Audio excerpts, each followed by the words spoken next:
네, 뉴스주민 정윤섭 기자 나와 있습니다. 자, 정 기자 시작해보죠.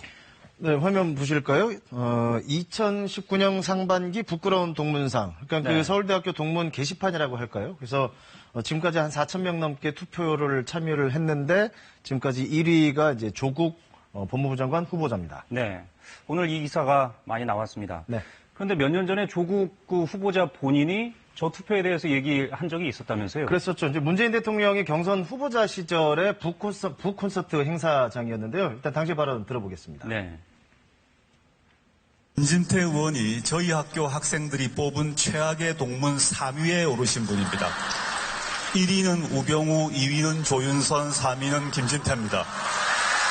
그때 이제 자유한국당을 비판하면서 한 말이었죠. 네. 그런데 지금은 정작 본인이 1위가 되는 아이러니한 그런 상황이 됐네요. 그렇죠. 그러니까 조 후보자가 그때 언급했던 김진태 의원 오늘 페이스북에 글을 올렸는데 네. 2년 전 잣대를 자신에게도 적용을 해봐라. 이렇게 이제 비꼬는 말을 남기기도 했었고요. 네.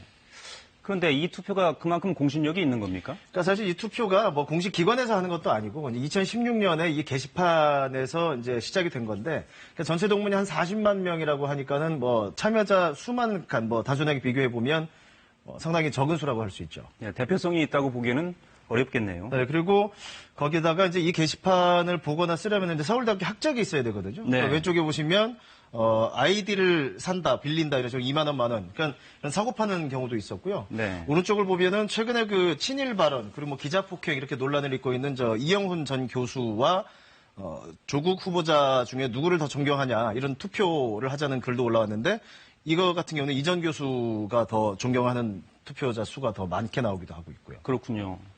저 결과는 좀 당혹스러운데요. 네.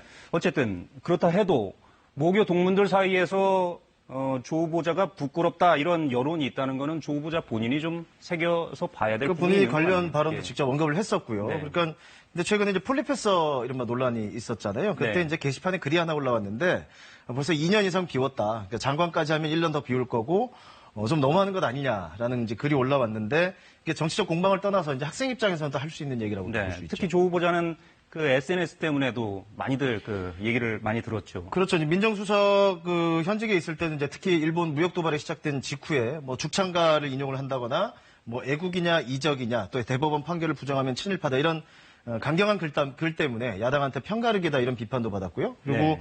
민정수석의 업무 영역을 벗어난 부분에 대해서 뭐 개인 주장이 너무 강한 것 아니냐 이런 또 지적이 여당에서 나오기도 했었고요. 네. 이제 총무회를 앞두고 있는데 뭐 순탄치는 않겠는데요. 그렇죠. 그리고 또 이후에 이제 후보자 상황인데 페이스북에 또 어떤 글을 올릴지 또 궁금하시기도 하고요. 글쎄요. 뭐 계속 글을 올릴까요? 네. 알겠습니다. 잘 들었습니다. 뉴스주민 정윤섭 기자였습니다.